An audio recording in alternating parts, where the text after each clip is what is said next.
আজকের এই ভিডিওতে আমরা সপ্তম শ্রেণীর দ্বিতীয় পর্যায়ক্রমিক মূল্যায়ন 2024 সালের বাংলা বিষয়ের একটি প্রশ্নপত্রের সম্পূর্ণ উত্তর সহ আলোচনা করব। তো চলো এই ভিডিওতে আমরা ক্লাস 7 এর সেকেন্ড ইউনিট টেস্ট 2024 বেঙ্গলি সাবজেক্টের এই প্রশ্নপত্রের উত্তরগুলো দেখে নিই। এই সমস্ত প্রশ্নগুলোর পিডিএফ ফাইল আমাদের সহজ লেসন অ্যাপের মধ্যে দেওয়া থাকবে। ওকে, অ্যাপের লিঙ্ক ডেসক্রিপশন বক্সে দেওয়া আছে, সেখান থেকে তোমরা অ্যাপটিকে ডাউনলোড করে নিতে পারো এবং পিডিএফগুলো সেখান থেকে চাইলে তোমরা নিতে পারো। দেখো, এই প্রশ্নপত্রের প্রথমে রয়েছে 1 নম্বর দাগে সঠিক উত্তরটি বেছে নিয়ে লিখতে বলা হচ্ছে এবং 6টি প্রশ্নের উত্তর লিখতে হবে, প্রশ্নের মান 1 নম্বর করে। 1 নম্বর দাগে বলা হচ্ছে রাত্রি এখানে স্বাগত সান্ধ্য উলুতে ঢোলে সন্ধ্যায় না শাঁখে। তো রাত্রি এখানে স্বাগত সান্ধ্য শাঁখে, ঠিক আছে, অপশন ঘরেরটা সঠিক উত্তর হবে।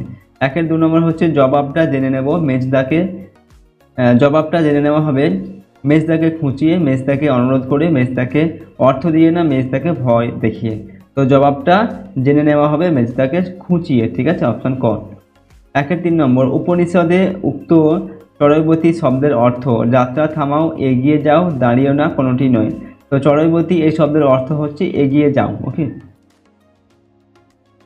4 নম্বর চিতাবাঘ দৌড়াতে পারে ঘন্টায় 70 মাইল পর্যন্ত, 80 মাইল পর্যন্ত, 100 মাইল পর্যন্ত না 50 মাইল পর্যন্ত। তো চিতাবাঘ দৌড়াতে পারে ঘন্টায় 70 মাইল পর্যন্ত। 5 নম্বর মেঘচোর বলা হয়েছে অসীমা, ভাইপো, পুরন্দর না মেঘকে। তো মেঘচোর বলা হয়েছে পুরন্দর চৌধুরীকে, ঠিক আছে।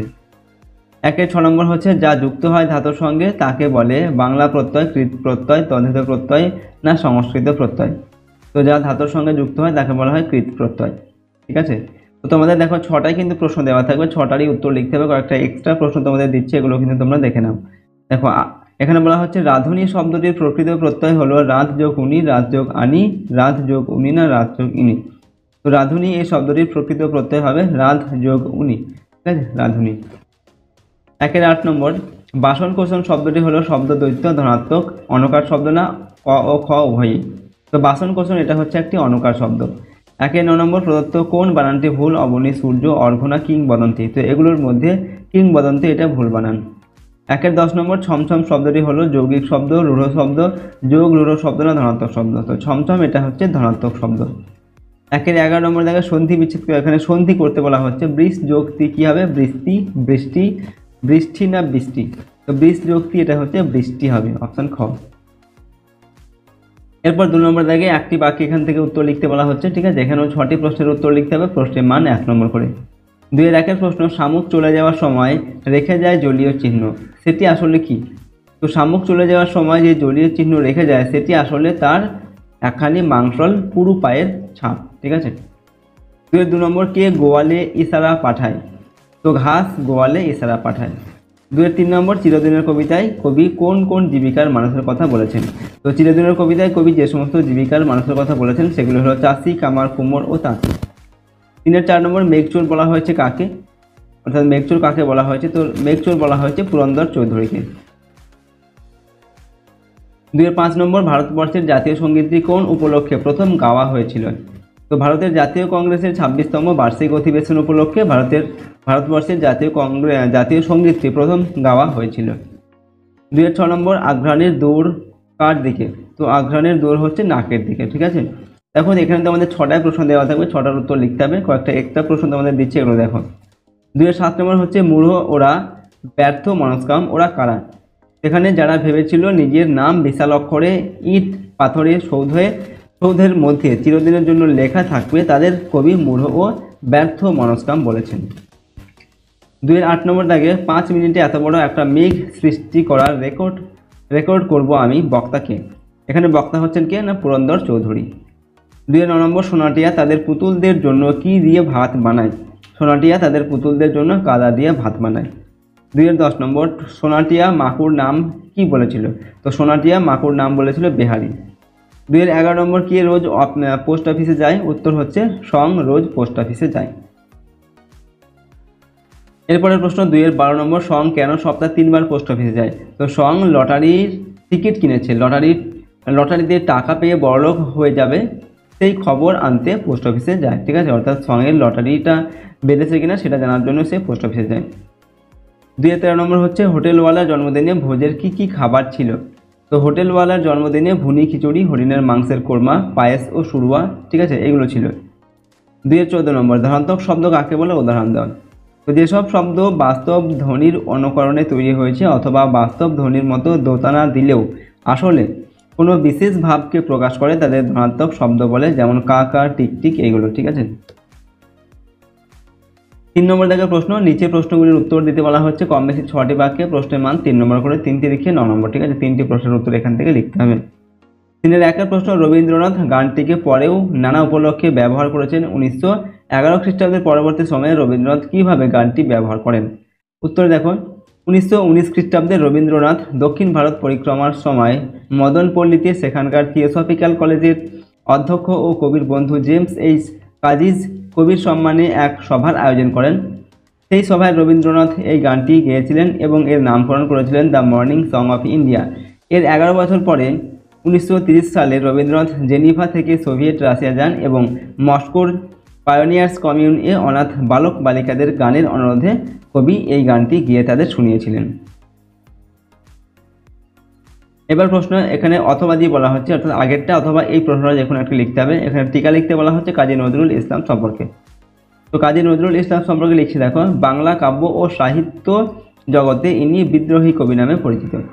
বহু দেশাত্মবোধক গান ও কবিতা তিনি রচনা করেছেন। তার রচিত গান নজরুল গীতি নামে পরিচিত। শেষ জীবনে তিনি পঙ্গু হয়ে পড়েন এবং স্মৃতিশক্তি হারিয়ে ফেলেন। তার বিখ্যাত কাব্যগ্রন্থ অগ্নিবীণা, বিষের বাসি, দোলনচাঁপা প্রভৃতি। পরের প্রশ্ন 3-এর 2 নম্বর, কাল স্রোতে কাদের নাম ধুয়ে যায়, সেই স্রোত কাদের স্মৃতি গ্রাস করতে পারে না? তো সেই সব মানুষের দল যারা ইট কাঠের সৌধ তৈরি করে নিজেদের নাম বিশাল অক্ষরে চিরদিন ধরে রাখতে চায়, তাদের নাম কাল স্রোতে ধুয়ে যায়। ঠিক আছে। আর কাদের স্মৃতি গ্রাস করতে পারে না এই কালস্রোত? না, যারা মানুষের হৃদয় অধিকার করে রয়েছে, মানুষের মনের মাঝে যাদের আসন পাতা কালস্রোত, সেই সমস্ত মানুষদের স্মৃতি গ্রাস করতে পারে না। মনের মণিকোঠায় চিরদিন তারা থেকে যান। এর সঙ্গে অথবা দিয়ে দেওয়া আছে, ব্যাখ্যা করতে হবে। এখানে বৃষ্টি মুখর ঘড়ির কাঁটায়। ঠিক আছে, এই লাইনটার ব্যাখ্যা লিখতে হবে। তো কোনো কোনো স্থানে সময় স্থির হয়ে যায়। চিরদিনের কবিতাটিতে বর্ণিত গ্রামটি যেন শান্ত ও নীরব। ব্যস্ত সময় যেন এখানে থমকে দাঁড়িয়েছে। এই গ্রামে মানুষের নতুন কিছু করার নেই। আবহমান কাল ধরে এখানে জীবন একইভাবে চলে। ঠিক আছে, এখানে সময় পাল্টায় না, এটাই হচ্ছে এর অর্থ। 3-এর 3 নম্বর দেখে, হোটেলওয়ালা দেখতে কেমন, সে সোনা টিয়াকে কিভাবে সাহায্য করেছিল? তো হোটেলওয়ালাকে প্রথমে দেখে সোনা এবং টিয়ার কদাকার লেগেছিল। ঠিক আছে, হোটেলওয়ালার ছিল গাল ভরা গোঁফ এবং থুতনিতে ছিল ছাই রঙের দাড়ি। দেখে মনে হচ্ছিল সে কোনো ধোপার বাড়ি থেকে ফিরেছে। সোনাটিয়ার তাকে দেখে হাসি পেল, কিন্তু লোকটা ছিল বড্ড ভালো। সে তাদের দিকে হাতা উঁচিয়ে খাবার জন্য ডেকেছিল। ঠিক আছে, এরপর দেখো, এর সঙ্গে অথবা দিয়ে বলা হয়েছে ঘড়িওয়ালার মাকুকে বানাবার একটি সংক্ষিপ্ত বর্ণনা দাও। অর্থাৎ ঘড়িওয়ালা মাকুকে কীভাবে বানিয়েছিল সেটা লিখতে হবে। তো ঘড়িওয়ালা প্রায় 17 বছর ধরে অক্লান্ত পরিশ্রম করে মাকুকে বানিয়েছে। বাড়িঘর ছেড়ে সে ঘড়ির কারখানায় পড়ে থাকত। ম্যানেজার তাকে তাদের নিচে শুতে দিত আর ছাইপাস খেতে দিত। সে রাত জেগে জেগে গুদাম থেকে সব বিলেতি ঘড়ির কলকবজা খুলে নিয়ে মাকুকে বানিয়েছে। এরপর দেখো 3-এর 4 নম্বর। তো তোমাদের 3টি প্রশ্ন দেওয়া থাকবে, একটার সঙ্গে অথবা দিয়ে 3টি প্রশ্ন সেখান থেকে লিখতে হবে। কয়েকটা এক্সট্রা প্রশ্ন তোমাদের দিচ্ছি, এগুলো তোমরা দেখে নাও। এখানে বলা হচ্ছে কি দেখো, মেঘচোর গল্পে কাকে মেঘচোর বলা হয়েছে, তার মেঘচুরির কৌশলটি সংক্ষেপে লিখুন। তো মেঘচোর গল্পে বৃষ্টি বিজ্ঞানী পুরন্দর চৌধুরীকে মেঘচোর বলা হয়েছে। ঠিক আছে, তার মেঘচুরির কৌশলটি কেমন ছিল? তিনি এক দেশের মেঘ এনে অন্য দেশে বৃষ্টিপাত ঘটিয়েছিলেন বলে এমন বলা হয়েছে। বিজ্ঞানী পুরন্দর চৌধুরী এক স্থানে উৎপন্ন মেঘকে বৈজ্ঞানিক কুশলতার সাহায্যে অন্য স্থানে নিয়ে যান। এই পদ্ধতি তিনিই পারেন। সেই স্থানে নিয়ে গিয়ে তিনি সেখানকার আকাশের উপর মেঘকে রেখে তার আর্দ্রতা বাড়িয়ে দেন। জলীয় বাষ্প বেশি হয়ে গেলে মেঘ স্বভাবতই বৃষ্টির আকারে সেখানে ঝরে পড়ে।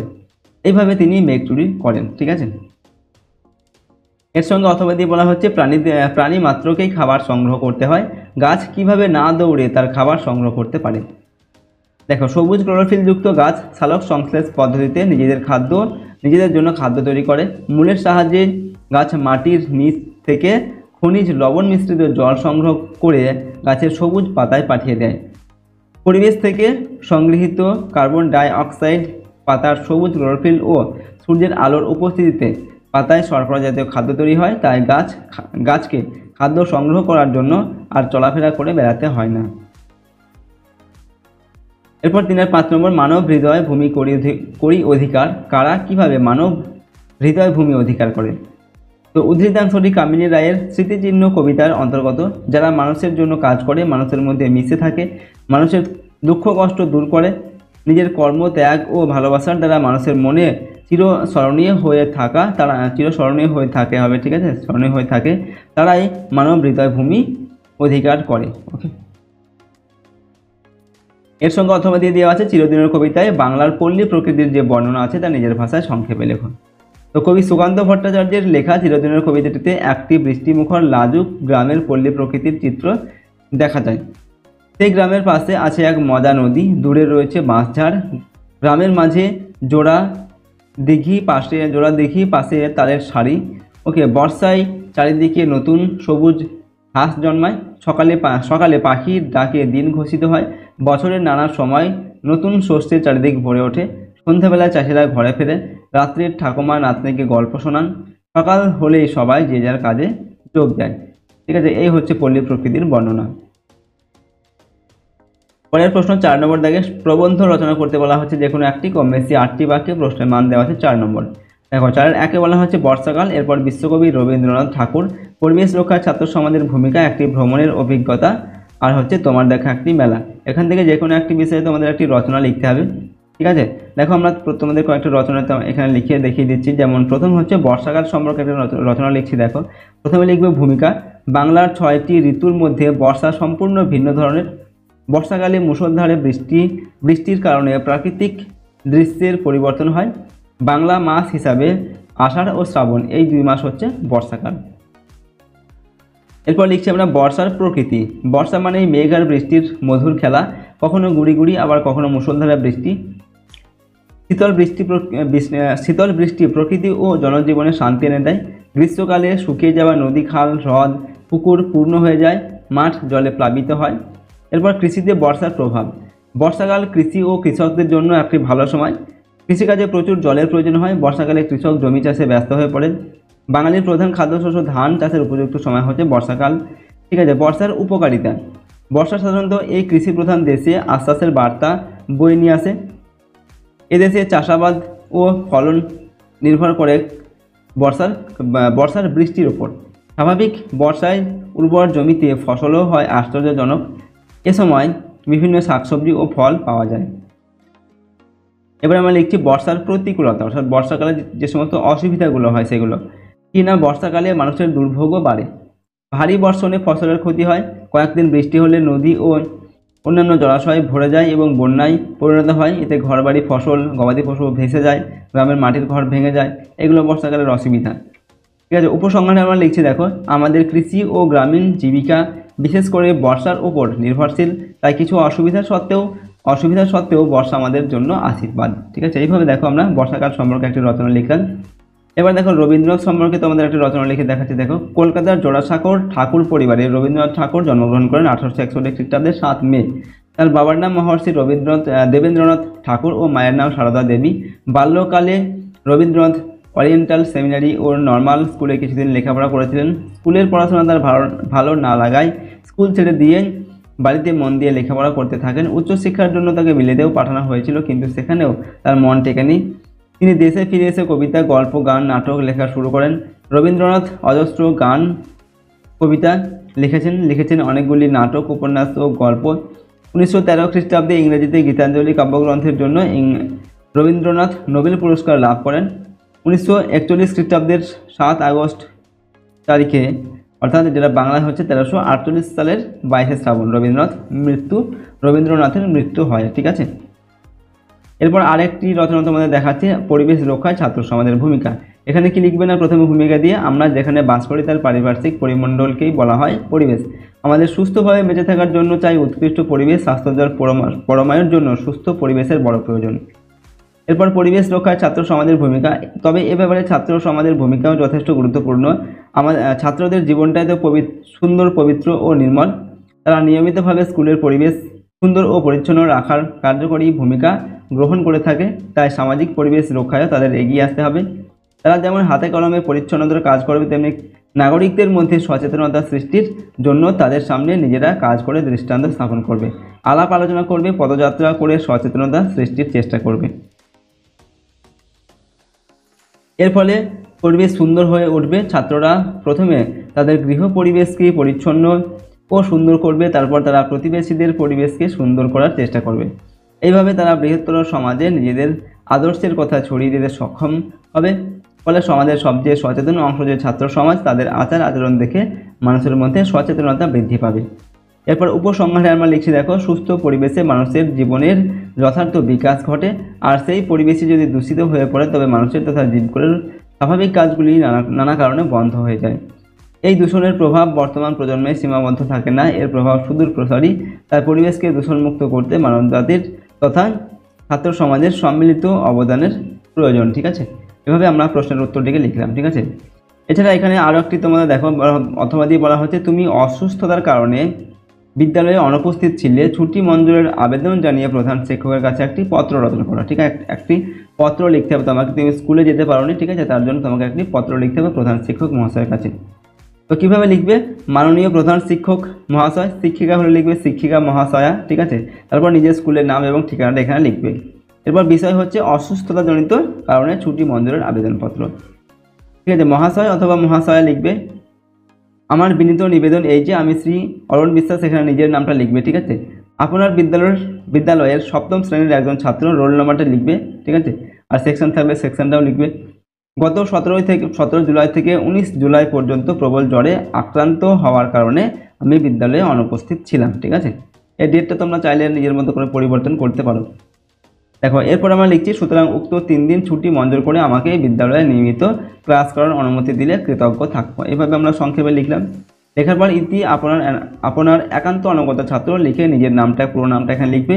এবার বাঁ দিকে নিজের কেয়ার অফ মানে নিজের গার্জেনের নাম লিখবে। ঠিক আছে, তারপরে গ্রাম, পোস্ট, ডিস্ট্রিক্ট, পিন নাম্বার এবং ডেট লিখবে। সম্পূর্ণ এখানে নিজের ঠিকানাটা এখানটায় লিখবে। ঠিক আছে, এইভাবে তোমরা এই পত্রটিকে লিখতে পারো। তো দেখো, আজকের এই ভিডিওতে আমরা ক্লাস 7-এর তোমাদের সেকেন্ড ইউনিট টেস্টের বাংলা বিষয়ের একটি মডেল কোশ্চেন পেপারের সম্পূর্ণ উত্তর আমরা আলোচনা করলাম এবং সেই সঙ্গে সম্পূর্ণ একটি সাজেশন তোমাদের সামনে তুলে ধরলাম। সমস্ত প্রশ্নোত্তরগুলো কিন্তু অবশ্যই তোমরা ভালোভাবে মুখস্থ করে প্র্যাকটিস করবে তোমাদের সেকেন্ড ইউনিট টেস্টের পরীক্ষার জন্য। আর যদি এই চ্যানেলে তোমরা নতুন হয়ে থাকে অবশ্যই চ্যানেলটিকে সাবস্ক্রাইব করে রাখবে এবং পাশের বেল আইকনে প্রেস করার পর অল অপশানটিকে সিলেক্ট করবে এবং ভিডিওটিতে অবশ্যই একটি লাইক করবে। ভিডিওটি বন্ধু বান্ধবের সঙ্গে শেয়ার করবে। কমেন্ট বক্সে নিজেদের মতামত অবশ্যই লিখে জানাবে। আর এই সমস্ত প্রশ্নোত্তরের পিডিএফ ফাইল আমাদের সহজ লেসন অ্যাপের মধ্যে দেওয়া থাকবে, সেখানে তোমরা ভিডিওর পাশে কিন্তু পিডিএফগুলোও পেয়ে যাবে। তো চলো, আজকের এই ভিডিওটিকে আমরা এখানেই শেষ করছি। সম্পূর্ণ ভিডিওটি দেখার জন্য অসংখ্য ধন্যবাদ।